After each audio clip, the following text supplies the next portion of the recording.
Hi everyone, we're back with another episode of the show. Today we got Juke Higgins. Roll it. I hadn't planned. I don't know. Plan on it. Don't you love this intro? I'm taking my shoes off. The carpet feels very good on bare feet. I never done it before today. Booster ignition and liftoff of Discovery. We're gonna die. Oh, he's taking off yours. I'm ready to roll. Your shoesies. The dogs are coming out. Hello everyone, we're back with another episode of the show. Kyle's still in the closet. We got Juke.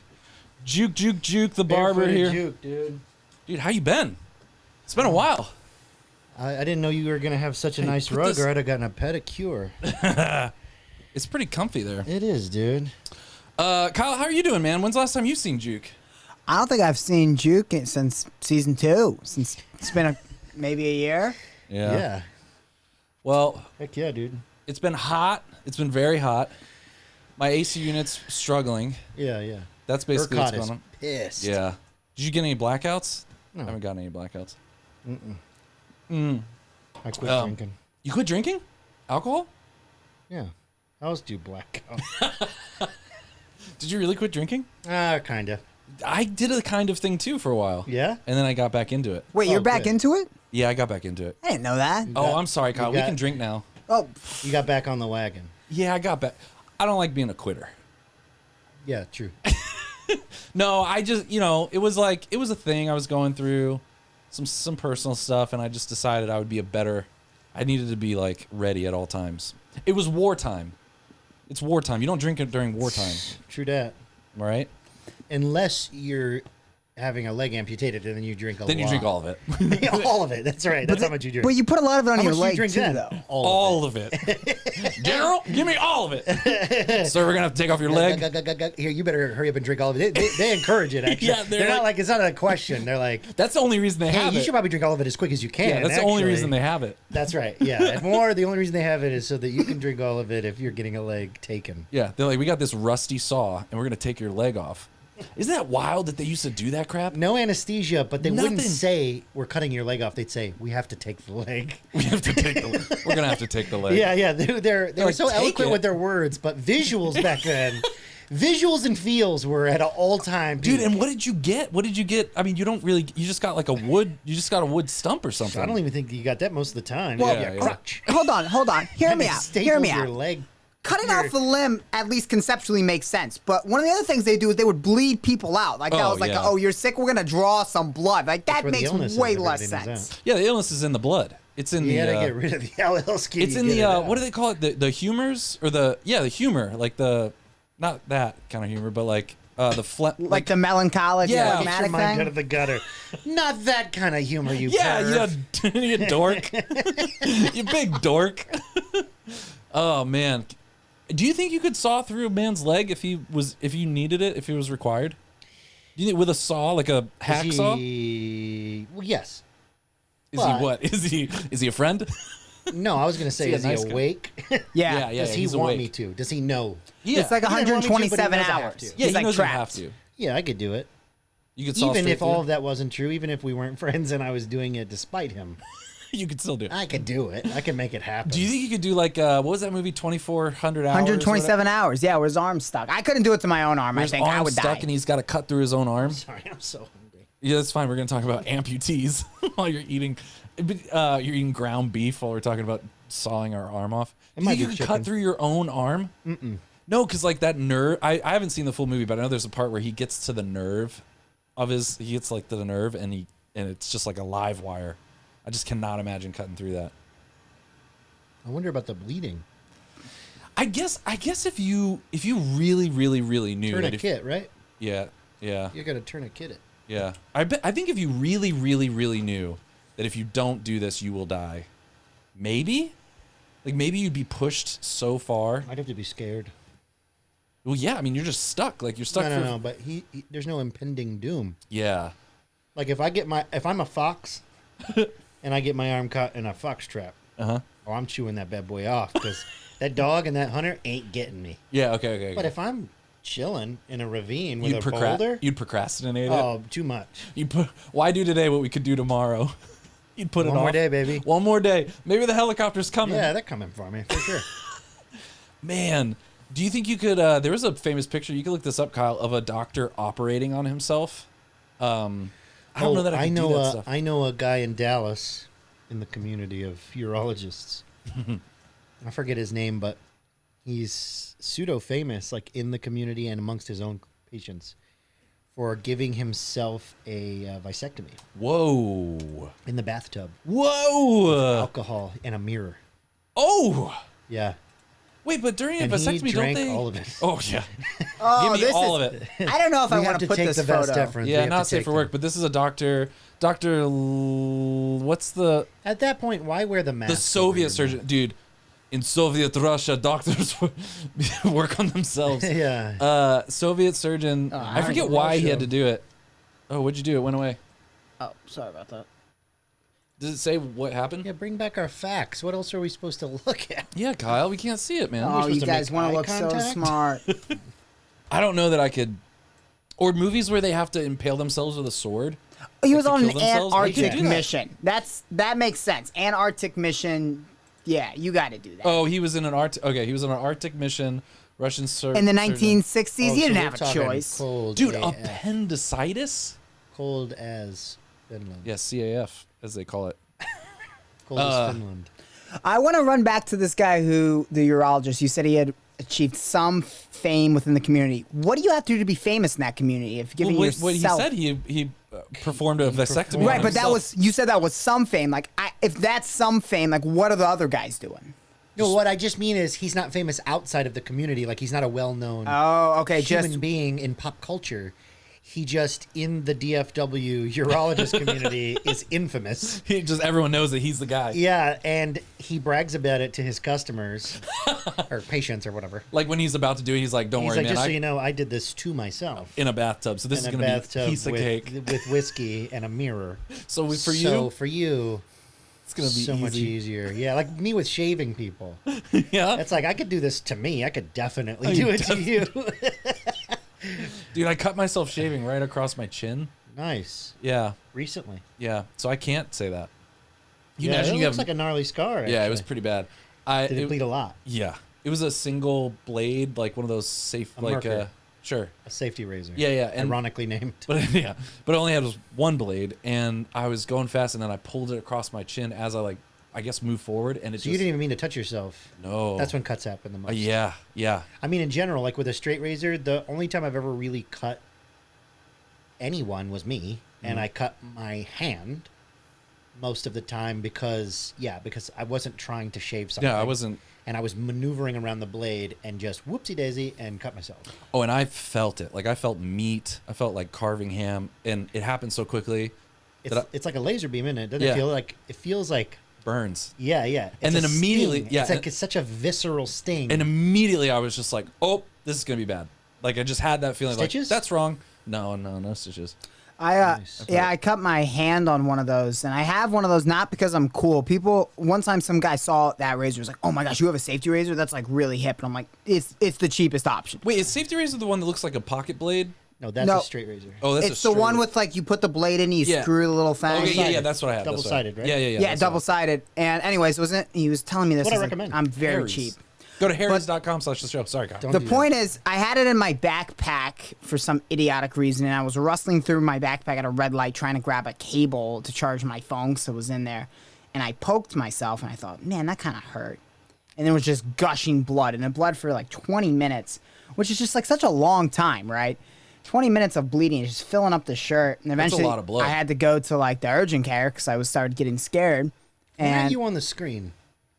It's hard for me to concentrate. I don't feel like you're talking to me. oh And my you're gosh! kinda But the quiet. issue is, The issue is whenever Kyle's I quiet put in there. this up on the screen, I'm gonna throw y'all up, and then you guys are gonna start looking at it. Well, yeah, that's fine. Yeah, that's fine too. No, that's not fine. We can't all be looking at the screen. We could. we could. It's be. bad. Well, Okay, the finish your the story about point is bleeding out. exactly what I was afraid of happened, which is you go to urgent care, you pay the money, you wait in line, and by the time the doctor You're sees still you, not you're on the still screen. bleeding. What's happening? You're, like you don't you're get it. still bleeding, and you know what? they tell you don't need stitches, and by the time that you actually see the doctor, you're done bleeding. They give you a Band-Aid and a prescription you don't fill, and it just sucks. Did they numb you with the Novocaine stuff? No, they didn't give me crap. They put gauze on it. It was Dude, a scam. I had a friend who he cut his finger really bad, the tip, and then he a big chunk of it, and he had to go swimming in a big bowl of shrimp to find his little meat tip, and then he brought it with him, and he said the doctors were just shooting it with Novocaine. So he said it hurt worse than, he was like, I would have rather gone without the tip being reattached because it hurt so much worse. I had a client recently woodworking and cut the tip of his finger off. He showed it to me. All that for just the tip, am I right? They re-sewed it back on, and he showed it to me yesterday. He took the bandage off just so I could see it. And I got to tell you, I'd just rather not have it. Yeah. I mean, PSA, you apparently can really reattach. You just grab the meat and throw it in the ice bag, and apparently it's pretty easy to reattach stuff like that. He said he got it. He took it to the hospital. He did the thing. I don't think he did the ice. He said he doesn't think it's taken. Ooh. He showed it to me. It's a little blue. It's just got a little blue. You just got a blue tip there? Dang, dude. Yeah, it's a little. And the nail, it had some of the nail on it. So it was like right, like maybe the top fourth of his fingernail was that much of the tip of his finger. And he said that the fingernail of the tip fell off like the day before. And I was like, that's not a good sign. No. Have you seen these blades now where they put a hot dog on it and it stops as soon as it senses the finger? Have you seen this? Pull this up, Kyle. There's a table saw now. I just don't know that I would trust it. And it won't cut a raw hot dog. No, it will not cut it. It somehow senses, I forget what, it senses electrical current. So as soon as your skin gets close enough that it conducts a charge, here you go. Yeah, I'm looking for like the Saw 8 second stop, hot video. dog. It will just stop. I don't know that you could pay me enough to try this with my own finger. Billy Mays would have. Yeah, Billy Mays would have done it on coke. Oh, that video. That was it? Wow. Dude, that was the worst. What are you doing? Don't blame me, Juke. Juke comes by for the first time. Moving things. I wasn't moving that one. Okay, I don't want to watch the 8-minute video. Oh, look, he's going with his finger. Yeah. Okay, saw stop demo. Here you go. Yeah, that was an 8-second YouTube video. We're not getting any See load. what I'm saying with this moving the thing? It's Yeah. distracting. Hit refresh. See, this is why I don't like having it up on the TV. I just get judged. No, you're doing fine. See, now we're gonna catch an ad. We need a little pressure. Catch an ad? Hold on. We're catching an ad. Who doesn't have YouTube Red? Up Me, there? I don't. Get a life. I know. How much is it? $8 a month? I can't What, do you afford not that. brush your teeth? What do you not? See, now we're not What is even. going on? We're not Why even is it You're loading. not taking a multivitamin? This is why I usually do it down below, and I only Okay. drag it up when it's Okay, ready. drag it up. Do you not use? Yeah, there we See, go. now Okay. it's working. Look at that. Look at that dog.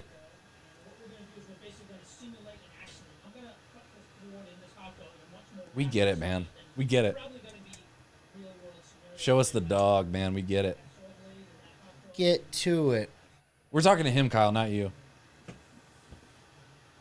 This guy's like, so what we're going to pretend this hot dog is a finger. Oh. Look at that, dude.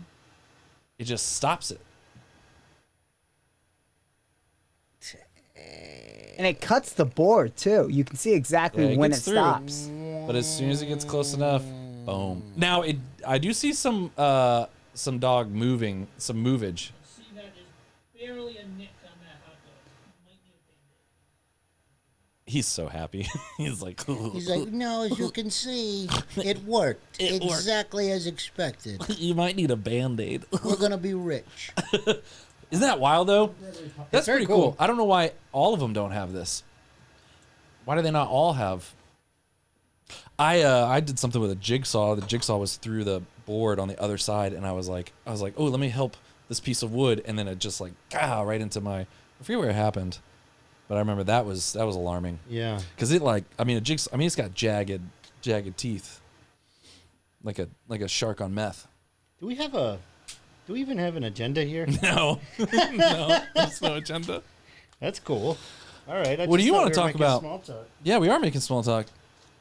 All right. Is that the name of the show now? Yeah, small talk. Yeah. Small talk with Edmund Mitchell. Um, I thought this would be funny, but it just made me feel like a jerk last time I pulled it out. What, your food? Yeah. No, it's fine. I've done worse. What were we talking about, Kyle? I mentioned that Juke went to a barber shop, like a barber conference, and I thought that was Oh, kind of interesting. that's Like, cool. I like just professions that have conferences that you just like don't expect. And I was curious what that barber conference was like. Bunch of people with scissors. Yeah. That was cool. You gotta bring your mic down.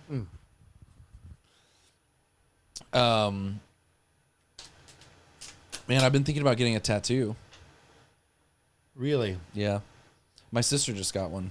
Just got a tattoo, and I've been thinking about getting a tattoo. Matching Who do you one? go to? Right here. I go to whom? I'm glad you asked. Yeah. I go to a guy named Justin Gorby in Addison Mm-hmm. at Cat Tattoo. Check out Justin Gorby Cattattoo.com. at Cat Tattoo in Addison. Okay. He's awesome. He was really, really good, and he's easy to work with. He's a nice guy. Like, you'll feel like you're having fun. Yeah.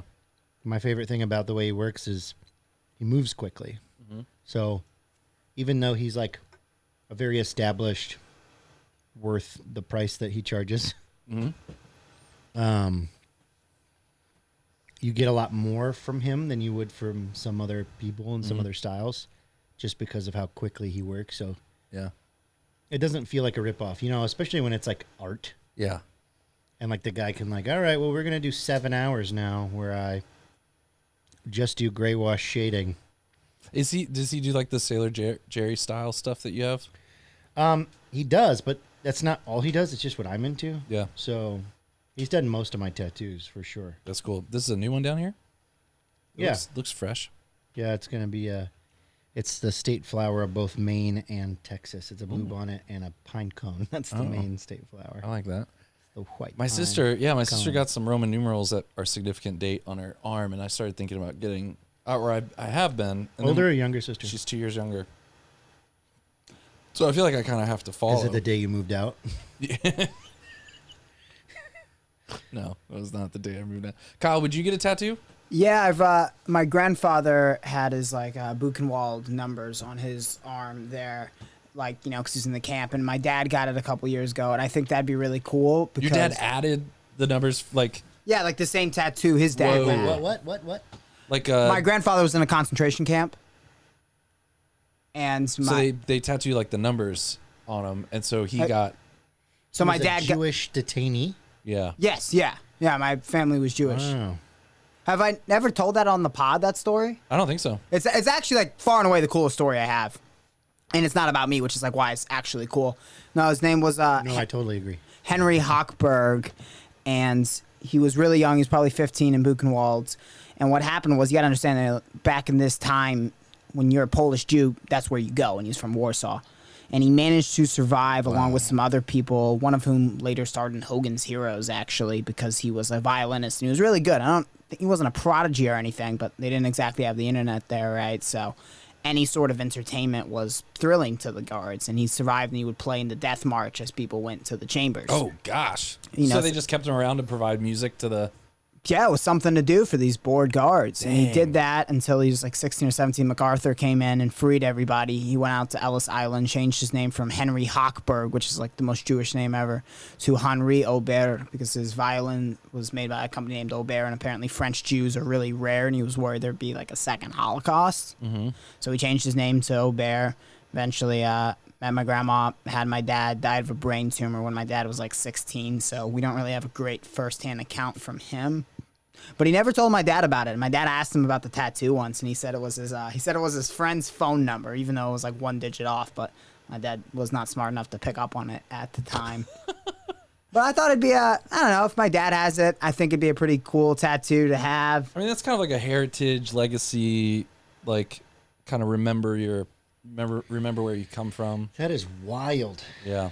And like, if anyone ever tried to like call me like racist or something, I could be like, check this out, like Oppression Olympics, right? I think that'd be awesome. Oppression Olympics. But until that joke's Well, no most of longer this is funny where to we- me, I would This is never where get we it part though. yeah. ways. Because Can't that go there with you. Yeah, Juke actually thinks that the casualties were grossly exaggerated. No, that's not what I'm saying. We were just talking about That's that earlier. No. You weren't? If you ain't got footage of it, it's not real. I've always said that. Oh my gosh, that's a really cool story, Kyle. Yeah, it is a cool story. I don't know that I could have survived. Do you ever think about that, Kyle? If you could have survived? You would have. I don't Why think- do you point at me and say you would have? Oh. I don't like. I don't like where this Have is you going. Have you ever read the book Man's Search for Meaning? Yeah. Viktor Frankl. Yeah. Yeah. What's he talking about in that book? He has If the people that had meaning made it through the camp, right? No. He says the best of us didn't make it. What? Yeah, because they were the ones giving away their blankets and their morsels. Oh, really? He says yeah, it in the so book? you would have. You're saying I'm selfish? Yeah, no. Oh man, that's not what he says in that book. No, I thought no. he says the ones that have meaning, that have like a meaning for the suffering, they're able to make it through. Maybe emotionally or mentally, but the ones that were Giving real away all their stuff, they died caregivers, first. yeah, the people that Oh, cared for man. other people selflessly Dang, that's sad. That's not what I thought the gave book all. was about. Yeah. I must have skimmed that book. Kyle, do you ever think about whether or not you could have made it? I don't think I would have been able to lead like the death march with my sister, my mom, and my dad. I think I would have refused and just taken the easy way out. I don't Wait, think what? You would have? Well, because he would lead the death march, and his family members were in the march at one point, right? Mm-hmm. And I think if they told me to play violin for the death march of my family, I'd flip them off and die too. I think I'd get shot. Gotcha. Okay. So you would at some point take a stand that they would punish you with death. At Yeah, some point, yeah, is and what you're saying. I think on some level I would welcome the death. It's interesting that you know. So you said Polish. Polish, Jews. yeah. There's a book. Man, I'm gonna botch the title. I think it's called Ordinary Men. It's about Polish reserve police officers that are totally non-Nazis, that go from being outstanding members of their community, like essentially like volunteer firefighters, to, you know, from by anyone's standards, war criminals. Yeah. And they executed Jews and they shipped them off to these camps. Probably shipped your grandpa off. And the book is basically about how none of these guys wanted anything to do with it. And how they were just doing the most heroic thing they could do.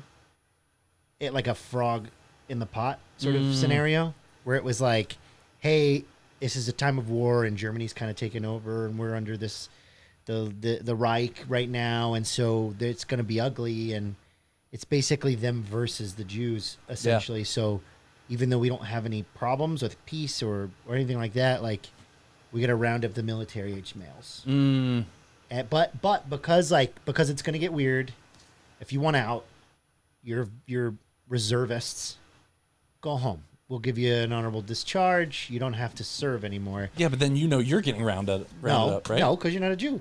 But here's what they were doing is they were looking to the men to the left and the right of them, and they were going, I'm not giving up on my men. Yeah. And so they were just doing their duty. Like, they were literally like, no, I'm not gonna leave. I'm not gonna leave serving my community. And so it was very terrifying and whatever. And it just kind of goes through this whole process of like, well, now we gotta, there's a lot of them. And so now we got to start sending them to these internment camps. And then they kind of find out what's going on, and they're like, ugh, geez. But, like, they've already separated these guys, and stresses are already high. I'm not doing it justice, but it's literally just about the psychological, like, millimeter by millimeter degradation of their own moral compasses. Well, and also I'm sure it just feels like for the sake of loyalty. I feel like you would feel like it's so large, like there's someone out there doing this bad thing, and I'm just this like cog, and I can't do anything about it. Right. I And need this to just whole like fallacy get through of, like, this. I don't have an ability to stand up. Yeah. Yeah, it explores that. Yeah. It explores how none of these men that were police officers turned enforcers in places like Warsaw, none of them were Nazis. None of them had any stake in the war. They didn't support Hitler. Yeah. Like, this particular regiment, at least. Yeah. And how it was like, they still did on paper all of these kind of horrible things, or at least like didn't stop anything, didn't move the needle in the right direction at all. And it was kind of exploring what their testimonies are, what it was like how it got so bad, how it got so jacked up. Yeah. And I'm not saying that I identify with these guys, but, and that's why I thought it was so interesting that you said your grandpa was from Warsaw. But one of the things that I take away from books like that or thoughts like that is that we have this is fallacy, this ability to separate ourselves morally from everyone that existed during that time. Yeah, or like, oh, well, I would never. Yeah, I would never. Yeah. But the truth is that the things you're doing now are just because of the society that you're in most of the time. Like 100 years from now, people will look at things that are pretty normal by today's standard as grotesque. Yeah. And they'll be like, what were they thinking? And they'll have the fallacy that they're somehow either morally superior to us or smarter than us, even worse. Because it's easy We're to... not getting smarter. Yeah, it's easy to... It would be easy in those situations to just say, well, like, there's really nothing I can do about it now, and this is out there, and I'm just here, and I'm just doing this one thing. And yeah, like, I'm just trying to protect my wife and kids from the impending doom of the Nazis. Yeah. So I got to get rid of these Jews. or whatever. Geez. Like, it sounds horrible. Or it's just like, well, I mean, the country's taken over. Like, this isn't... Yeah, maybe if we just give up all the... I didn't even read the book. I just saw this lecture that someone was doing on it. But I think that it's an interesting idea, and I do subscribe to the idea that, like, no, I have to be very vigilant, and so do we should all be very vigilant of ideas like that. Yeah, because we could make another Hitler pretty easy in our ranks. Oh yeah. Yeah, I definitely like to read the book because, like, as you told it, just with very much like high level. It seems to me like there has to be a point where you realize, oh my gosh, we're the bad guys. But it's not fair for me to say that until I sit down and actually read the book, right? Sure. Because if it is the way you described it, so gradual, frog in the pot, and you really can't find that one point where it's like, no, that I would have woke up if you're being honest with yourself. You can't judge that, right? Yeah, and I think for the longest time, people just thought, well, Germans have this in them. Like, Germans have this capacity for evil, and Germans we don't. Yeah. Thomas Sowell writes at length about how much the world owes Germany, like in its people, just for like a lot of Western civilization, a lot of medical advancement, a lot of technological advancement. Like World War II was won by German generals here in the United States. And then also the nuke was like, we got the nuke technology. It was like ex-Nazi scientists, right? I'm pretty sure. Yeah. That was it? What were you talking about? No, I mean Nazi like Germany? our generals in World War II were German descendants. Like, I didn't know that. Like a lot of our most prized battle strategists were German guys. Like their grandparents were from Germany. So they spoke German. And like the world owes Germany for all these. Oh, I just mean what Thomas Sowell writes about is like superior race. Like the German Mennonite groups were the first to be like slavery is bad in the United States. Yeah. Like they were some of the first communities to be like, we should probably get rid of slavery like completely. And we're like, Germany's so evil, and they're like time and time again moving to other places and kind of doing a lot of good. And not that all of these places are so bad that they're moving to, but just like generally being incredibly productive members of society and pushing things in the right direction. And how most of Germany didn't support Hitler, and like there's this terrible stigma against Germany, but that they're totally not bad at all. Yeah, I went there. I didn't see any evil there in Germany when I was there. They just got a guy recently. Will you look it up? Are you on the? Well, they got a guy that did what? He was like a guard or something in one of these camps. He's like 101, and they just sentenced him to like life in jail. I mean it though. Wow. In Germany. Shit. Yeah, look at that. Ex-Nazi guard convicted of over 3,500 counts of accessory to murder. Wow. And he doesn't want his face shown. He's got one of those school folders. Okay. You know what's wild, though? Hear me out. Someone read this headline. Don't read any of it. Okay. Scroll up. I don't want to be able to see it on the screen. Someone read this headline in the barbershop, and immediately Phi, who is Vietnamese, right? So not a German, not nowhere near the conflict between Germans and Jews as far as racial heritage. And he immediately, and other people in the shop, but I thought it was interesting that he identified, like he was one of these people that identified, right? And was like, well, you don't know if that guy was just whatever, like immediately defaulted like to defending this guy? Yes, yeah. Oh my gosh. And I, for about 35 seconds, was on that side. Well, basically the book you were just referencing, like sure, and that and I brought it up. I brought up Ordinary Man or whatever the book's called. I'll never read it. No, just kidding. I want to read it. It's on my list. Anyway. Read the back cover. Yeah, but long story short, I bring up that book and I'm like, whatever. And as soon as I get done with it, I realize that I've biased, totally default biased, like, we don't know this guy. And then I realized, yeah, but they do. Like, I'm totally doubting their judgment on this guy. They're like, no, we looked into him. And then yeah, exactly. Like, I was like, hey, guys, like, but we don't even know anything about the case or anything. Like, these guys do. You could just read a brief synopsis of what happened in the courtroom probably and be like, oh, yeah, screw that guy. Yeah. He's got to die. Like, we should probably stone him to death. There's actually. a reason we got the folder in front of his face. Yeah. So let's read. So what? I didn't know they were. I still... generally default to like on the side of these guys should go to jail. So like I want to see if I'm right. Well, I totally believe that, it's possible. Wait. Okay, so he's denying it. He's denying. Wait. So this happened in Germany. They caught him in Germany. Yeah, it's a German court. I didn't know that they were still trying all of these people. What we accused Germany of in 35 seconds after just hearing the headline was virtue signaling to the rest of the world. Like, hey, we got one. Just so you guys know, we're past this. Yeah. So there was some old identification documents that said he was a guard at. I'm not going to try to pronounce that because it looks. Sachsenhausen. Yeah, that's what it is. They alleged he aided and abetted the murder of different groups of prisoners by firing 7 points of gas. But so, yeah, I mean, like, what did happen to all these guards that were like, we're just following orders? Like, I mean, they still tried them all, right? They're clearly after it. This guy denied he had been a guard, though, wouldn't you? Oh, yeah. I mean, it's awful. 3,500. He's 101. When did this happen? This year, right? Yeah, this was a couple weeks ago. So if he's 101, that means when he was born in 1923, which means he would have been in his 20s. Jeez. That's crazy. Late 20s. That's crazy. Yeah, 1946, 1947. And right before he got caught, he was just on TikTok watching girls dance to... 1921 is when he was born. Yeah.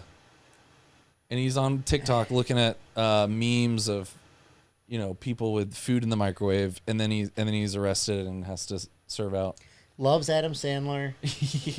What's funny to me though is he gets convicted of 3,500 counts of accessory to murder. Yeah. And 5 years in prison. They sentenced him to 5 years for accessory. Yeah, he's 101, but like, what is that? Like a few minutes per murder? I mean, when the you're ratio 101, there. though. But he didn't commit the murders.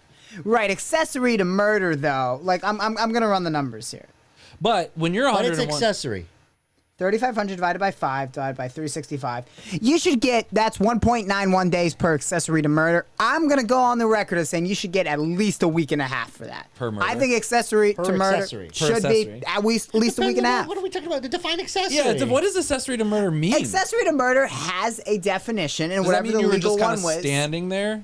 You're going to go with whatever the legal definition is, even though yes, because that's what he got you may or may not charged have an with. understanding of it in this moment. It's a criminal defense. Yeah, when you help or assist a murder before or after, I think that should be more than a 2-day penalty. After what? If you hand someone a gun... Wait. Is a criminal defense whereby the perpetrator helps or assists a perpetrator before or after the commission of the murder? Yeah, so if someone's like, clean up these bodies. I killed these people, clean them up, Juke. You're an accessory.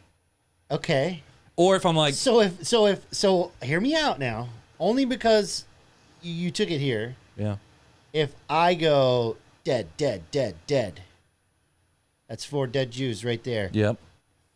Edmund. Yes. Take those bodies and put them in the ditch. Sir, yes, sir. How high? I'll do it. Here we go. How deep we going? Yeah. 6 feet? 8 feet this time? Yeah, and if you're like, sir, why did you kill those guys?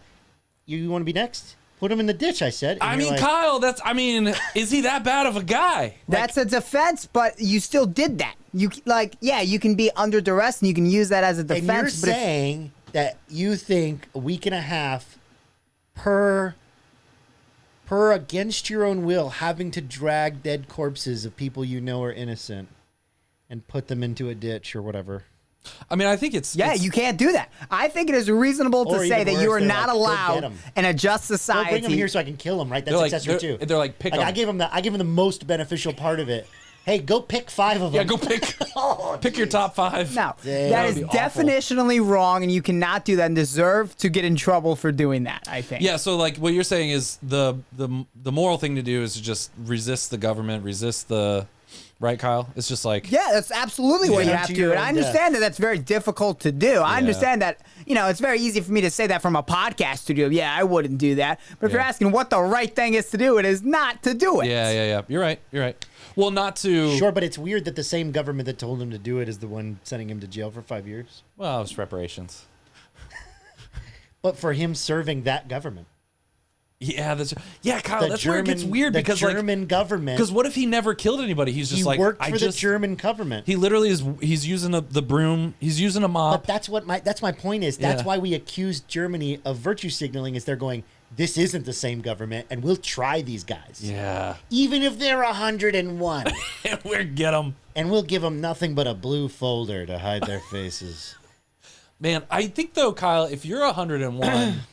Every year of sentencing is like 10 years in normal person life. This guy's not making it 5 years. Is a week and a half. Yeah, every day and a half is a week and a half, Kyle. No, I mean, think he's not going to live much longer. I don't think that punishment should be prorated based off of age, right? I think they should throw him in for life. Limitations. What's the statute of limitations on accessory to murder? Come on. What's the statute of limitations on World War II? Yeah. That was a long time ago. I don't think Nazism deserves a statute of limitations. If you were rolling with Hitler and his boys in a camp, statute of limitations should not exist. Within the last couple years, our last Civil War widow died. Really? Yeah. That's crazy. Yeah. You want to fact check that? That was the thing Kyle? that happened. Sure. I've seen Remember I the think Titans. she married the 79-year-old Civil War vet when she was like 19. Dang. So she wasn't alive. Yeah, she died in 2020 at the age of 101. Wow. Yeah. So She was on the Union side, though. Her good. husband was. Okay, that's good. that's positive. So she had, the reason it was news is because she was a benefactor of his pension. So they had, back then they would extend it to your spouse, your surviving spouse. Yeah. But it's pretty clear that at that point you're 19, this Civil War vet is 79. Whether he's in on it or not, you're taking advantage of the fact that Wait, he was 79? and she was 19 when they got married. Oh, so she wasn't even alive during the Civil War. Not even close. Gotcha. Not even her parents. Gotcha. Their parents weren't alive. She probably during hadn't the even Civil seen War. The Patriot. With Right. Mel Well, Gibson. they wasn't out yet. Yeah, she hadn't even seen the. She didn't even know about it. Yeah, Mel Gibson wasn't alive yet when they got married. You lunatic. Oh shoot. So, Okay, so I get that. Okay. So Civil War happens. She's benefiting from the Civil War. So Civil War happens. Let's say the guy is. Let's say it's as long as it could have been. Yeah. Right. Yeah. So let's say he was like 20, Yeah. maybe 18, and then he's 79, has a pension because we won. Still from the Civil North War. wins. How much is it? Like 8 nickels a day still? Oh, Like, it goes what- up with. It goes up with. I happen to Inflation? know this because I was in the military. Okay, it goes up with inflation. All pensions go up with inflation. What kind of Civil War pension do you think they were giving out though back then? Just like a retirement, basically. No, I know, but do you think it was like bigger than what we give out now, or like? Well, I think cost of living was probably a lot less. No, I know, but I'm saying like proportionally to.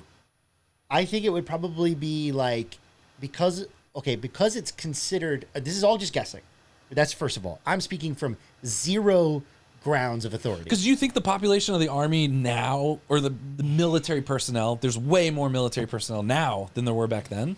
Yeah. So like we gotta cut those. We population. gotta cut these pensions kind of a little tighter, right? No, here's what I'm saying is things are so cheap. All right, I think it's pretty comparable. Okay. I think the fact that they're calling it, this is again guessing from very little experience. The fact that they're calling it a Civil War pension makes me think that this guy was offered a pension because of either some sort of medical disability or something that happened during the war. Okay. So he serves honorably. Maybe he's awarded. Maybe he's a hero. Yeah. Gets out. They're like, hey, we're going to retire you even though you're 20 Yeah. because you gave it up on the line. You gave it all. Not all. If you Well, gave all, Okay. that's like Medal of Honor You gave stuff. it your all. You gave it everything that was required of you. Yeah. And so we're going to retire you full retirement, which Mm-hmm. means whatever rank he was, that's what they're paying him. So that would, let's say he was an E4, right? That's what I was thinking. That means that when she died in 2020, she's getting 100% retirement of what an E4 would get if they did 20 years in the military. Now, you can't retire as an E4 at 20 years, But back then, before like the 80s even, Yeah, of the 20th century, Yeah. you would have, if you retired at 20 years, you would have gotten 100% of your paycheck. Mm. So they changed that. But she would have been getting like $4,000 a month. That's not bad. Yeah, that's my guess. But also to not even be alive during the Civil War and then Right. But to also be 19, totally have your entire working history. She probably remarried 3 times. Kind of You a know girl what I'm boss. saying? so she was 19 when she married him at 79. Yeah, and then he dies, Dang. obviously. Yeah. And then she just has this pension because she's a widow for forever.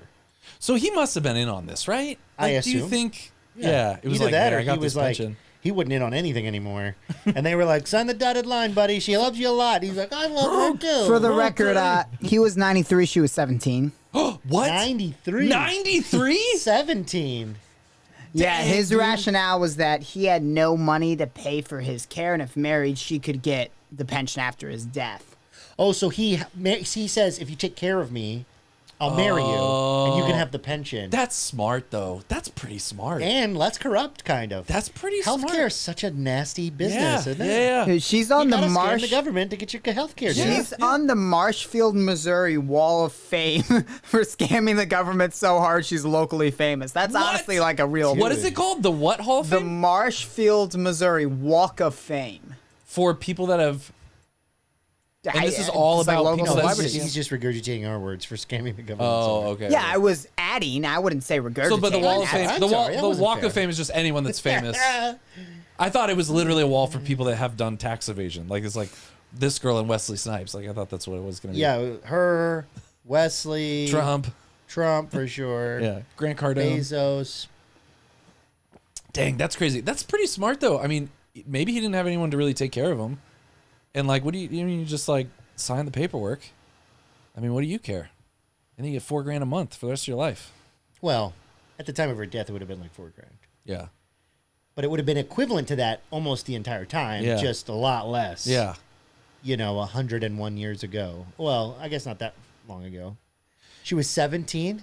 17. So, what's that? 84 years. She got a pension. She was 17 when he was 93, and dang, She dude. took care of him, though. Dang. But can you imagine where you were Probably at held a 17? pillow, wouldn't you, a little bit? she was definitely motivated. Can you imagine though was being like- 17? I'll take care of her. Can you imagine though being 17 and having some like I was in high school. Wait a minute. The story has completely changed. I don't think she was allowed to go to school back then. Story has completely changed. I actually started reading the article. Out of respect for Mr. Boland, she kept the marriage secret from most people and continued to use her maiden name and live with her parents. After his death, she never claimed the pension because of her reputation and accusations of taking advantage for him. And it was only in the final 3 years of her life she decided to embrace her place in history as the last Civil War widow. So she didn't do it for the money. She did it solely for the clout at the end there. Wow. But I mean, is she technically a Civil War widow though? I mean, Yeah, Technically. is the right word. yeah, but I mean like some of those other Civil War widows, don't you think they kind of like look up? You mean practically? Was she a Civil War widow? Practically she was. No. Technically. Oh, she technically was. she was, but practically. Yeah. I she think was some of those other Civil practically War, not. yeah, some of those other Civil War widows are gonna kind of like look at her and be like, Yeah. we really sacrificed a lot. Like, It's also weird that you would have married him at all if you were never going to accept the pension, though. I think she was genuinely a good person. yeah, but then why? Oh, maybe she just told him. I think this is stolen valor. I'm starting to go the other way with it. She's just in bars. She's She's like, come- another round for the Civil War widow. I know him. He was 93 and he married me. Oh man. But I never claimed it because I'm a good person. Well, then why did you marry him? And live with your parents? Yeah, it's It doesn't make any strange.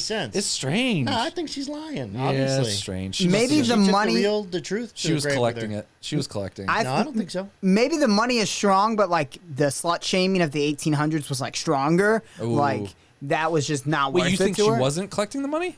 She wasn't. That's a Oh, fact. well, what do you think she was lying about? that they got married and that she was a widow. I think she just knew the guy. Oh, so you think she never married? Yeah, how perfect is that? The last 3 years of her life, and she's like, no, and we were married, so I'm technically a widow. Technically the last Civil War widow. Yeah. Who's the second to last Civil War widow? Do you think Unless she knew they her? found documentation. If they found, Can you imagine at the golf club? There's a woman that's starting to go like, technically I'm the last Civil War widow, and she just hates that woman. She's like, no, I am. It just lies about marrying this dude. See? Just to, like, get one over on her. Yeah, you get it. Man, now I get it. I feel like Them they bingo probably. rings got the flapping. I think that like Civil War veterans committees are like the sort of folks who are like, we want documentation. You may be probably able That's to forge true. it, but that They're seems probably like gonna- people who are by the book.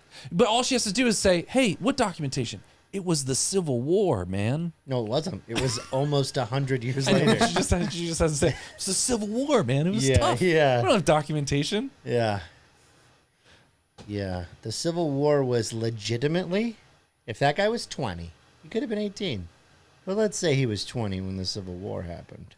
Well, I think we could do it back. When did the Civil War end? What year? That's Let's run it back. I think it was Great 1964 when we landed on the moon. all right, James. Oh, he was 93 in 1865. Oh, no, that's not true. When did they get married? Hold on. They got married 84 years before 2020. So the Civil War ended in. What are we guessing? Civil War ended in 1865. We know that. So in 65, the war is over, right? So if the war is over in 1865, okay? So 2020, what's 84 before 2020? 84 years before 2020. Because that's when that broad was 17. Yeah, if you're talking about women in that age, you got to say broad. 1936. Very cool. So they got married in 1936 when he was 93. Yeah. So he's 93. We got him docked at 93 at 1936. Yeah. So how old was he in 1865? If he's 93 and 36. I don't know, Dad. The math. What's 36 minus 93? Okay. 36 minus 93, 57. So he was 57 at the turn of the century, and it's 35 years before that. So what's 57 minus 35? I don't know, man. I'm so bad at math. 22. So he was 22. Dude, I was freaking close, bro. If there's one thing I know, it's these vets, dog. And they be marrying young, dude. In their older age. They do. Oh. They do. It's just weird that she never claimed the pension. It's just weird. Yeah, this is kind of Why would strange. you marry him? That was the whole deal. She never married him. I think didn't what marry happened him was for love. she That's was at true. she was at the bingo club, and one of these ladies starts yapping about how she's gonna be One of these the bingo last wing flapping she's ladies. gonna be the last Civil War widow. And what's her name? Whatever her name is, she's like Margaret? She's like Helen Jackson. Helen. Helen is like, you know What what? a beautiful Yeah, old-fashioned Helen name. was like, you know what? Very Jewish, too. She's like, I hate that Eustace. No, just kidding. I knew a Civil War vet. I took care of him. I'm gonna take last widow. Yeah. And she just had one over on her. She was It's like, yeah, I married somebody. Or that lady died. And when she died, that lady just took her story. And she spit on her grave.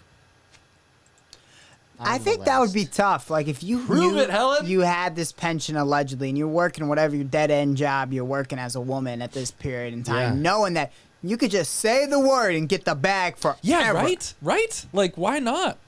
Why not take... Well, she said the stigma, but no one has to Do you still know. have the title of widow if you remarry? Good question. These are the questions people are afraid to ask. Yeah. Juke. I don't think so. I don't think Well, you're you're a technically widow. still a widow. I don't think so. It's Technically. a title. Technically. Most women never... You've been widowed. You are still widowed. Your husband's... you have a new husband. But you can be married and then not married anymore. Can you be widowed and then no longer a widow? No, because you're still widowed because your husband is still... Sure. According You to the still got IRS, married, even you though are you've been not a divorced. widow. According to the IRS, So in the for tax purposes. code, you're That's no my longer point. a widow. Okay. So if she had ever gotten married again, she couldn't have claimed that pension. As the widow. Oh. Now you understand. So I don't think it was about slut shaming because if homegirl wanted that pension, she was going to have to really lock it up. Yeah.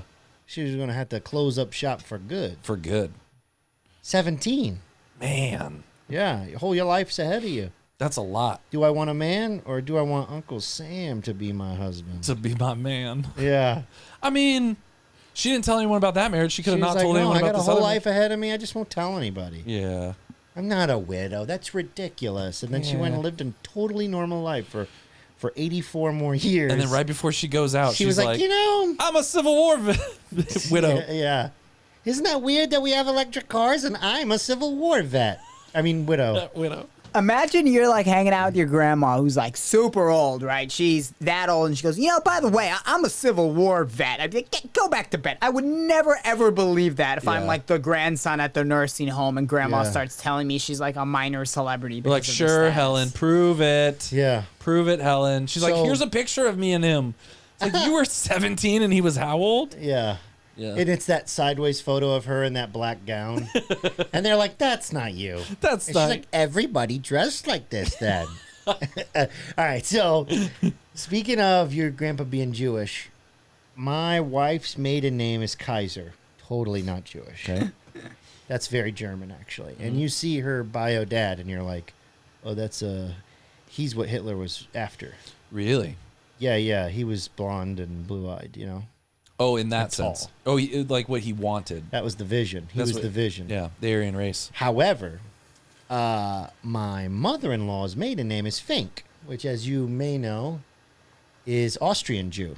So pretty different from Kaiser, that one. Yeah, but same part of the woods, same neck of the woods. German-speaking Jews. These are Okay. German Jews. These are Yeah. the ones that Hitler was after. Dude. So, what's wild is I have always called and I would have asked you if you were Jewish if you had given me any indication, Kyle, because it's obvious, but and in the most endearing best way. I don't even mean that like ironically derogatorily. Like I mean like it checks out. Like you told that story and I go yeah, that makes sense. I believe that 100%. My wife gives me that vibe too. Like my wife and I've always joked around about it because it didn't make a lot of sense logically. Yeah. But just my gut feeling of, I'm from New England. I spent some time around some Jews, right? like I was like, hey, you're a Jew broad. Like, I don't know if you know that. And it's always just kind of been the silly thing that I would have never uttered outside of the safety of our home. Yeah. But one time I did get comfortable enough to joke with her grandmother about it. Okay. This is the Fink Austrian side. Jew. Yeah, The Fink side. The Fink side. And she was like, immediately like, well, yes. And I was like, what do you mean, yes? She's like, they were German Jews. We were German Jews. Like, that's how she kept saying it. Yeah. We're German Jews. And to my naive, like, 23-year-old ears, I was like, that doesn't make sense. Yeah. But of course it makes sense. Yeah, because that's where they were. Right. Yeah. Yes. And so the more I thought about it, the more I was literally like, Emily, you're like Jewish on your mother's side. They would have put Yeah. you on the train for sure. For sure. And she was like, I don't think that that's true. And I have never heard anybody in my family say that. And I was like, your grandmother told me. Yeah. And she was like, because I'd always joked about it before, she was like, this is a bit. She really believed it was a bit for a long time until I was like, dude, we have the internet. Let's just look up Fink. Yeah. And that was like, she was like, Yeah. And I go, your grandmother really said that to me at Bar Park, like in Grapevine. Like she said that to me. Her grandmother has passed away. Dude, so Like, she within kind a of year had of telling me that. So she kind of had like a Jew coming out, kind of like discovering She her. doesn't identify. Oh, okay. She Still, identifies more on the Aryan side. I think she's more American. Oh, okay. Yeah. So wait, but that's kind of like a Romeo and Juliet, like the Aryans and the German Jews like marrying together like that. That's a love story. Yeah. Yeah, it's definitely some sort of Romeo and Juliet's a good one. I was gonna say recompense, right? Like a Yeah. like sort of Reparations? a harmonious rekindling of a healing, if you Yeah. will. Yeah. Like if Hitler It would definitely points to a healing of some sort, I think so. which like- only the United States could facilitate, Like as we know throughout history. Like if Hitler Just kidding. would have married Barbara Streisand, I think it would have I don't smoothed it know all about over. that. I don't want to go there with It would you. have smoothed it all over. It makes me uncomfortable. We're gonna do recommendations, Kyle. You have recommendations? But if what? I shouldn't. But if Mel Gibson married Barbara Streisand, now That I'm would a lot more smooth it comfortable, all at least over. with the joke. Okay, all right. Okay, I get it. Openly Christian man. Or Barbara Walters. I would have taken that. Okay, all right. Is she Jewish? I don't know. It I'm sounds- not a subject matter expert on Judaism. I don't Kyle. even know all of the things that they believe, really. I'm so uneducated, but I've just been enough around, and not even around people who are like religiously Jewish, but just like ethnically Jewish, that I feel like, I could spot one in the lineup. Have you ever been to a bar mitzvah? No, that's what I'm saying. I've never spent a lot of time around people practicing religiously Yeah. Judaism. In high school, I knew a few people that were Messianic Jews. Like they discovered that their ethnicity was Jewish, but they were Christian, and so then they started going to, like they were really Christian, super Christian. Then found out their ethnicity, and then started going to this like Messianic Jewish church where it incorporated a lot of Jewish traditions and customs, but they believe in the J-Dog. Wow. They believe that he was completed God. Jews. That's what they call themselves. Yeah, completed Jew. There you go. Yeah. Yeah. I have been That was really introduced interesting. to a couple. Yeah. There's a community nearby that Brittany and Allie went to a Passover or a Seder with them. I've been to a couple Passovers with my cousins. They're pretty cool. They do this thing But where like they hide the legit- matzah bread, and I like- found it. Legit Jewish Passovers or just like a Christian fake Passover? No, it was like a legitimate deal. We did the entire thing. Like Okay. it was cool because the I'll youngest say, whatever person that gets to soup drink this is wine. in those diners, I'm in love. Dude, the craziest part about the Passover thing, we would do it at my house. I don't know. I mean, this is kind of controversial because it's like, is it appropriation or whatever? But we would do like a small one at my house. And man, you drink wine like 8 times throughout that whole thing. Whoa. I What drink do you mean appropriation? What part of it is it appropriation? I think some people think that if you're not Jewish and you're trying to celebrate the Passover, I think some people would probably say, you're not supposed to do that. I know there are some people that think that. I don't think that. I think it's fine. Like, if I'm going to have... Jesus was a Jew, right? Yeah, if I'm going to And you worship him? Yeah. And if I'm... And that was his culture. He was a Torah-abiding Exactly. Jew. If I'm going to make Yeah, stir fry in my house, I'm not it's into not that. appropriation of Asian culture. Actually, I would say it is, but that's okay. And it's okay. Yeah, okay. No, Gotcha. no. Here's my point: is appropriation is not a bad thing. Yeah. Our culture, well, unless of course you totally disagree with Western Civ. Mm-hmm. If you think Western civilization is evil, which I can't help you, Yeah. then okay, then your argument stands up that appropriation and imperialism is bad. Yeah. However, it's why Western civilization rocks and It's so wins. cool. Yeah. Is because it takes all of everybody's good ideas. Yeah. And appropriation, this whole idea of cultural appropriation, it's like, well, what is culture? We got to define culture. You could definitely get lost in that argument of Yeah. what it is, like trying to nail down that goalpost. Yeah. However, for just a moment, I would say that appropriation of culture definitely transcends races, nations. Yeah. I mean, it's so much larger than that from any perspective of like a market. Like the skater that's like, why are you wearing etnies? Do you even skate, bro? You freaking poser. That was like the cultural appropriation. Like it's But painful it's for a lit- subculture. Now, hear me out though. Yeah. A majority group has to accept something in order for it to be largely profitable. Otherwise, there's no market, right?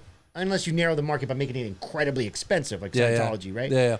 However, outside of that, in order to monetize something, it has to become popular. Yeah. And in order to become popular, at least some of the largest market, no matter how you divvy that up, whether it's race or income or whatever, has to accept it or at least have access to it. Yeah. So the problem is that when that happens, they don't get it. They don't understand why it's cool. They're really just following a trend. Yeah. And so they bastardize it. Yeah. They totally degrade the origin and the actual meaningful culture part of it. And that's incredibly painful for the subculture. Yeah. So if you take etnies and you wear them, or you take like the Y-backed muscle shirts, they're like, do you even lift, bro? You know what I'm saying? Yeah. Like any of that stuff. If you appropriate somebody's culture because it's cool and trendy, and you don't understand the reference, people of that subculture that identify or belong to It it hurts. will be pissed. Yeah. And that's okay. Like Yeah. I acknowledge that. I've been on that side of it in lots of situations in my life. Like Yeah. whether it's because I'm a veteran and people who are not veterans are like Boogaloo. Boogaloo was just about firefighting. Like, right? Like a Boogaloo was like about combat. And so like special forces guys were like, it's time for the Boogaloo, right? And there was this meme floating around the internet for a long time that was George Washington talking to the rest of like, the frilly shirt, powdered wigs that were all about to sign some stuff, right? And he was like, So then I told King Henry to tax this dick, and I started the first boogaloo. Right? Like that was the meme, right? Yeah. Well, that's hysterical. Well, then these Antifa guys, or I don't even know what the names of these organizations, but this homegrown terrorist organization during all the BLM riots a couple years ago started using the term boogaloo, actually properly, but in reference to their own agenda. Yeah. In reference to like what happened at the Capitol, where they stormed the Capitol. Yeah. And technically, those are boogaloos, right? Like not really, but not even. It's kind of that's taking that word and cheapening it, because you guys didn't fire a single shot. Yeah. Like you weren't actually fighting. You weren't actually in war. Like you hijacked the term. Right, from the Special Forces community. Yeah. And I almost named Close Knit Barbershop Boogaloo Barbershop, because I thought it was such a cool name. Yeah. And literally, this is in 2020 that this is happening. This is all unfolding in real time. And I'm like, yo, Boogaloo Barbershop. And I'm going to put banana leaves on the wall. Like, it's going to be hot. And literally, I just kept Googling it. And no business had ever existed under that name. And I was like, I could get boogaloo.com, I'm pretty sure. And then all of a sudden, bloop, somebody had written like I don't know if it was Urban Dictionary or some more official form, but someone was like, a term used for violence against the government, used by hate groups. That was the part that really kicked me in the nuts. Yeah. Is it had officially been appropriated. Yeah. And that was very painful for me. Yeah. Because that wasn't the origin of the word. It was really about people that were in a fight. Like, and most of the wars that we've ever fought were liberating other peoples. Mm-hmm. Most of the wars we've ever fought have been about spreading democracy and freeing, oppressed peoples from their tyrannical forces. Yeah. Right? Yeah. And so it was like being a warfighter for the United States was a very positive idea. And entering the Boogaloo with Cavalier and jeans and an ammo belt, Yeah. It was like the most John Rambo thing. I don't even know if his first name is John. I don't know why I said John. I think I was trying to go for John Wayne and Rambo at the same time. We can combine Rambo. those. John Rambo. I think John Rambo is It his is name. now, baby. It's Rambo's son. John Rambo thing you Yeah. could do. John Rambo Was stormed just the put Capitol. on jeans and a friggin' ammo belt.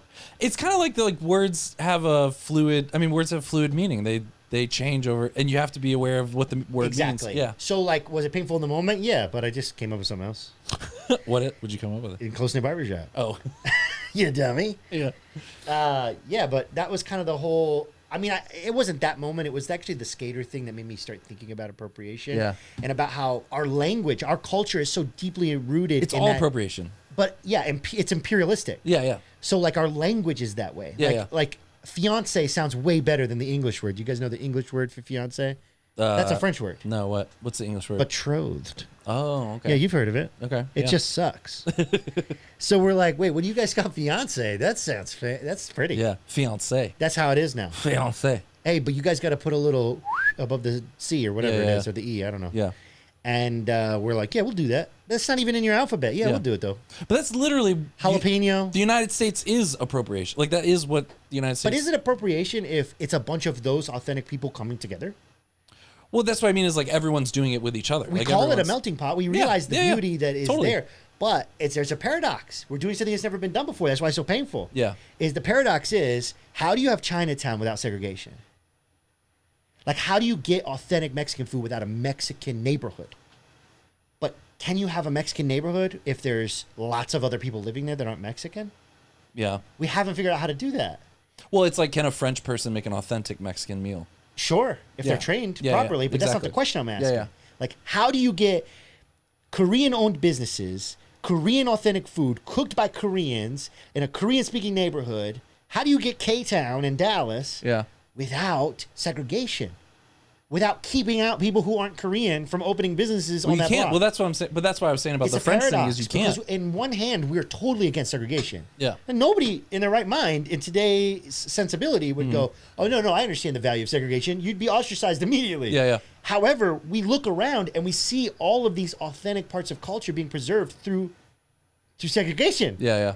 And it's a paradox because none of us can openly go, well, sometimes you got to protect that. Yeah. Even though we are kind of trying to figure out how to. Yeah. And yet, it's like you have to- when the wrong person does it, we go, oh, that ain't for you, player. Well, it's like you have to protect the idea of. I think France is going through this a lot, where they talk a lot about how, like, a true Frenchman. Like, if you're here, you have to speak French. Like, to be a citizen, you have Germany's to speak on that. French. Yeah, and Germany's so taking refugees left and right, but they're like, you got to learn German. exactly, yeah. And it's like you have to preserve the idea of this of what we mean by Germany, because we just have like a global economy and we're all mixing. If the whole world is a melting pot. But that's my point is we've come so far so early on that it would be, we already feel like it's taboo to go, you have to speak English. Like that's already not on the table for us because of all the negative stigmas of like, speak English. Yeah. Like, but as you're saying, first it's like, you got to know French. It's like the number one is we need a language to unite us for sure. It just happens to be English. It's not better than any other language, but it is English for the record. Right? So like, let's just commit. However, as soon as you say we've got a language, we've got an identity, I think you start banding together. I think real things start happening. Like Italians came over here, and instead of cooking the food that they cooked in their region of Italy, which was regional cuisine, by the way, it's not like they're cooking the same stuff all throughout Italy. It's like they took the same sensibilities and did the same things here and created some of the most American dishes, like Italian beef. Do you know what I'm saying? Like almost every piece of culture is born out of necessity and hardship. There's no bourgeois going, here's how we're doing it now. Although that's how we think about trends. We think about trends as like being designed by corporations, and sometimes they are, but only the cheapest, most disposable versions. The stuff that has staying power, the perennial sellers of iconic culture, are always born from turmoil. They're born from the poor. The poor immigrant, no matter what he looks like, whether he's European or not, or, you know, but that's what I mean is don't exclude the European from that. The immigrant is who does the culture, and that's beautiful. And America loves an underdog. We love that story. So the fact that we can't celebrate that openly is totally us just shooting ourselves in the feet. You know what I'm saying? Like the idea of having a bastardized last name, it doesn't, like we imagine like the Asian person coming over and being like, oh, here I'm Bill. Because you guys can't even try. But it's like learning languages is difficult, first of all. It's a very generous thing to do to, like if I went to Mexico and they were like, oh, here, that's Mateo. I'd be like, okay, Mateo, that's cool. I'm into that. Right? Whereas like, if you go to, like, for example, we're so arrogant here about that kind of stuff, about culture. If you go to Japan and you just try and you totally butcher the language, they lift you up on their shoulders. They celebrate you. Like, look at this guy trying to be cultured. He's the man. Like, welcome. Have some tea or whatever. But here, you mispronounce something and you just get ostracized immediately. Like, what? How did you say it? Say it again, you idiot. Now, I've heard that there's other countries that are totally like that about their own language. Like France, I've heard, is like, if you can't speak French, dude, don't even try. They're going to rip you apart. However, like, we shouldn't be like that. We should totally, because that's not how you learn. That's not how you preserve the culture. Like, you have to, like, be open to people trying things and failing and learning. Otherwise, imperialism wins, and if it becomes a path of most resistance, I'm avoiding it. Do you think there is the fear that if you're trying to preserve the Korean culture in Dallas, Texas, that you let in all these different influences, then it's no longer Korean culture? Like, sure, but at what point do we have American culture that just totally takes from that? Because everybody's welcome here, right? That's the idea. Like, is it the idea or not? Like, I'm tired of people going like, well, America isn't for us. Like, and I understand that pain, but my point is like, well, at what point do you not just decide what America is? You know, like that's how it got started, by the way. Is like the guys, like the founding fathers or whatever, they weren't Americans. How could you possibly think that? So it's up to us every day, right? Like every day we got to be like, no. Like my family's last name is O'Hugan. It's Higgins. I mean, it's super white, right? It's Irish. It's southwestern Irish from County Kerry. Like, I am not Irish. I'm American. Like, they clearly didn't think it was so great. They came over here, right? Like, all right, cool. So I got some heritage here. Like, it's nice to know because America's such a history full of that. Of people coming, right? But at the same time, like, I'd rather know about what we're doing here and, like, my family in Maine and how they started off as potato farmers because that's what they knew from the other side. And you know what I'm saying? Like, it's so much more interesting to me how we became American, right? Because you can become American. That's the kind of the beauty of it, right? Like, it doesn't matter where you start. You can become American. That's kind of our whole rule. Like, I don't know. Give us something. You could be American. Sure. Come on over. You know stuff? Even better. Get over here. Or you just like, we're doing really well right now. We just need some people that aren't doing as well as us, so they'll work. Oh, that's you? You want to be doing better? We got AC. Do you think if it plays out for another couple hundred years that America you could take a chance. But you could take an American and plop them into another country, and that American does have a more unified culture, like.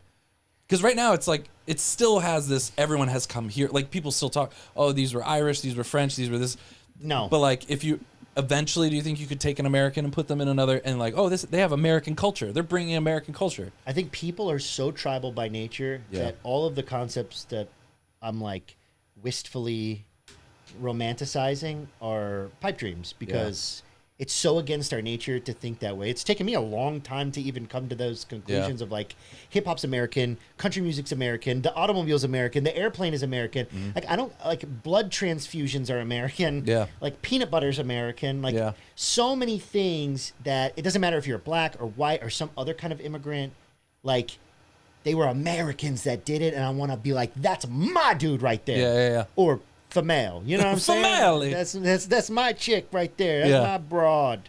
That's what's up, girl. Do your thing. Skirts Whoever for it is. life. But my point is, like, we feel skittish about that. We feel skittish about being like, yo, the jazz community, the hip hop community, those are intrinsically Americans, and I want to lift those things up as look at our culture. Yeah. Because what are you saying? Where are you from? Like, how'd you grow up? Yeah. Oh yeah, you grew up listening to that. It's like we're so critical of each other because of our tribal nature, right? Like it's like I get that all the time from my country folks because I was not raised in country music or anything like that. I've only recently started appreciating bluegrass, right? Yeah. Like it's such a foreign thing to me that I'm dipping my toe into. Rock is kind of the same. I really did grow up listening to hip hop mostly, but like feeling estranged or alienated, like this isn't meant for me. You know, like, oh, these people are not rapping to me. They're rapping at me. Like, and feeling like as a kid who grew up, you know, poor, like I learned from Guru from Gangstar about how the system was not designed to help me succeed. Yeah. And how I needed to just be tenacious. Like that was him that taught me that. It was not my mother and father. You know what I'm saying? Yeah, like to be wary of people and their schemes because all they care about is money. Like a lot of those concepts of me just keeping my head on a swivel and trying to earn some kind of street smarts because it was the only thing that was going to help me get a job or be successful. It was my audiobook before audiobooks. Like, I'm dyslexic. I didn't know that when I was in high school. And you're saying that was a culture that wasn't necessarily meant for you, but you were part of it. Is that what you're saying? Absolutely. Yeah. But my point is that when do we get to a place where it's American? Yeah. Like, when do we get to a place where it is, those are my people. Yeah, like, I should be proud of Martin Luther King and Rosa Parks because they're fucking American. They're brave Americans. Yeah, You see what I'm saying? Yeah. It's kind of like, I've heard people say, like, I'm African American, but I'm American before I'm African, kind of thing. Like this idea that like I'm American. Sure. Like sure, I have my heritage in another country, but I'm American. Like, also, but that's though, a weird. like, but there's that's lots of people thinking the way that I'm thinking. I'm not saying like I got it figured out or whatever. Yeah. And also, there's that problems is the with tension. the idea. There's problems with the exactly. idea. Yeah. Because that's the tension. Is like how do you maintain? How do you keep K-Town? Mm-hmm. Yeah. And do this thing that I'm suggesting. Yeah. It's a paradox. We named our daughter Kateri, which is a Native American name, and we thought a little bit about that. We were like, is that weird to Is anybody gonna ask us or be upset? Yeah. Yeah. Is someone gonna be like, you name like you're not Native? There's no. I mean, maybe all of us have a little Native American somewhere, but I think it's more disingenuous to do this whole thing where like people that look like me are like, I'm a Viking. Like, buddy, no, you're not. Yeah. Do you know what I'm saying? Yeah. But like you're saying, like it's part of American heritage, and it was more of the Catholic heritage for me. Like we associated that name with Catholic heritage because she's a saint, so it was like a different lens altogether, not from an ethnic lens. Just like we really like this person, we really like the name, we really like the saint. Like she's one of ours in the sense that she's Catholic. Sure, there's all these but that's different totally lenses. legit. Yeah. That's a culture that you totally are a part of, but because it isn't superficial, right? You chose to be a part of that. Yeah. That some people degrade it. Like, isn't that interesting? Yeah. How we try to progress our culture in a direction that isn't superficial, that's somehow deeper or more meaningful, and yet if you don't look the right way or don't sound the right way or aren't from the right like lines on the map, then this doesn't belong to you. These aren't your people. This belongs to something else. It just speaks to the tribal nature of us that, you know, and, you know, some people to an unhealthy degree, and I've definitely seen it in my life, I might have participated in it as a younger man, is this exoticizing of people that superficially look different than us, and so your interest is just as disingenuous, even though you're a positive supporter of something. Yeah. You know, like, you know, we all experienced, if you're around the same age as me, like if you're in your 30s, the white dude that tried way too hard to act and behave. Oh yeah. His interpretation of what being black meant. Yeah. And to a lot of people that's offensive even. Yeah. Because it's such a caricature. And then there's the situation where the kid is just acting like every other kid in his apartment complex. Exactly. But both Like, of those is things it exist. intentional? Is it intentional But both of those things exist very, very seriously. Yeah. And so that's the thing is like, there's tension there. There's Yeah. tension between being genuinely like, no, I appreciate this thing because it's good culture that I identify with, and I don't need to pretend. Like, I don't need to tell that story with my voice and my clothing. Do you think it's something about like if you see someone just not pulling it off well, like is it just a respect thing? Like if it's like a shallow, like Presentation is key for sure. I'm gonna put in cornrows and like I just really love like your this Malibu's Most Wanted. Yeah, like I really love this culture. Like it's almost something about sincerity, like like respect and However, reverence. every single person I know that got into skateboarding wasn't into skateboarding at some point. Everybody I know that got into motorcycles bought their first motorcycle at one point. Yeah. And like, at what point are you not a whiskey guy and then you're a whiskey guy? So like, what I'm getting at is sometimes you do have to fake it until you make it. Yeah. And if you're interested in something, pursue that bad boy. Yeah. But hey, maybe tread lightly. You know what I'm saying? Like, Yeah. maybe with a walk humbly at bare minimum, right? Yeah. So, and you got to self-suspect at all times that like, why am I doing this? You know? Yeah. For the culture. Man, Juke, you're just really solving the world's issues here. Soapbox there. Dude. Kyle, what do you think, man? You voting for Juke? Yeah, man, I'm voting for Juke I think because Juke's going to really bring the world together. Unity. E pluribus unum. I was thinking about my recommendations, and we're trying to do Rex at the end. I was gonna say I almost changed my my album of this episode to like a hip hop album after Juke was talking all and on about how it's like okay for me to like be into that because it is cool. I do relate to a lot of the things that like UGK talks about, right? I think it's really cool. UGK talks about. But I decided to stick with my guns and go with the emo '90s album that I had originally penciled in. Nice. But I'll give them here. My 3 for this week. I went with American Football's 97 debut, also called American Football, self-titled. It's absolutely incredible. And for movies, I found out that I thought everybody had seen this movie, but none of my coworkers had actually sat down and watched The Graduate with Dustin Hoffman, like the old one where Mrs. Robinson came from. And so I was like, I need to put that out there. If you haven't seen The Graduate, you got to watch it. It holds up very well. It's got some inappropriate scenes, so be smart if you're watching with kids. Okay. And then for TV shows, this one's, everyone kind of knows of it as like this hipster show, but once again, watch it. Freaks and Geeks. Absolutely incredible. Holds up super well. The ending is abrupt because it got canceled after a season, but it's positively hilarious. Could not recommend it enough. It launched so many careers. Okay, those are yours. Those are my 3, and they can be recommendations for anything, Yeah, Juke. it could be any type of recommendation. It could be take vitamin D daily. You know, just come up with a recommendation. Mine is gonna have to be. You know, it's not the most amazing thing in the world, but season 3 of Umbrella Academy. Did you ever get into Umbrella Academy on Netflix? I think I saw the pilot. Oh man, I don't know why. I like season 3. I thought season 3 was good. Was good. I thought it was better than season 2. I like. I just rock with Diego. I'm a huge Diego guy. Diego's my dude. So my favorite character is Klaus. Is very fair. Who's Klaus? He's kind of how do you describe Klaus? He's just he's kind of like the stoner character of the group, but he's actually funny and not just like a bit off. He's a good.